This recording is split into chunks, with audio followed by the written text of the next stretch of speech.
May naghihiganting multo na nagpakita sa isang Polaroid camera. Kapag merong gumagamit ng camera na to, iniisip ko, may makita kaya silang kakaiba? Story time! May photographer na tawagin natin sa pangalang Tun. Magaling siya pero may sikreto siyang tinatago. Namomroblema siya isang beses sa mga pictures niya dahil merong humaharang na puti.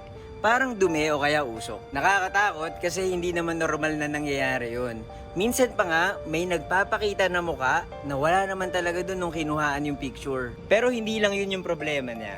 Simula nung nagkaroon ng hit and run incident si Tun, bigla na lang sumakit yung likod niya, particularly sa bandang leeg. Ako nga pala si Buji at mahilig ako mag-story time. Kung di nyo pa ako fina-follow i-follow nyo na ako. Siguro tumatanda na si Tun kaya sumasakit yung katawan niya. Kaya nagpatingin siya sa ospital. Pero dito, meron pang weird na nangyari. Nung umapak siya ng timbangan, dumoble yung timbang niya kahit hindi naman siya tumaba. Tapos, biglang may mga nagpaparamdam. Binubulabog siya sa personal at sa panaginip. All this time, tumitindi ang mga nagpapakita sa pictures ni Tun. To the rescue naman ngayon si Jane, yung girlfriend ni Tun.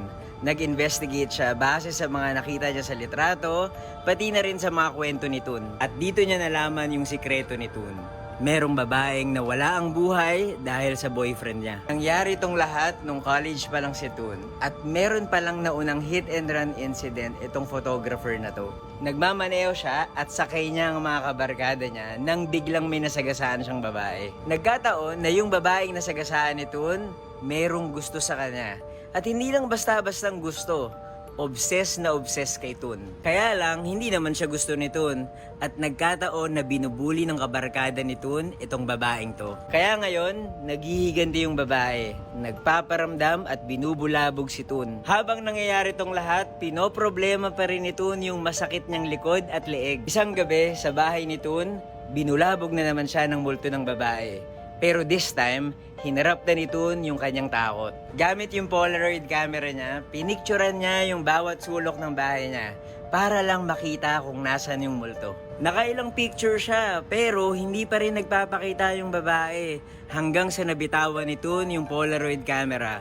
Bumagsak sa sahig, tumutok sa kanya at biglang nag-click.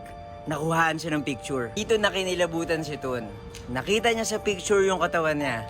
At nandun din yung multo ng naghihiganting babae. Nakaupo sa balikat niya. Kaya pala masakit yung likod ni Tun. Nandun lang yung babae, nakasampa sa kanya.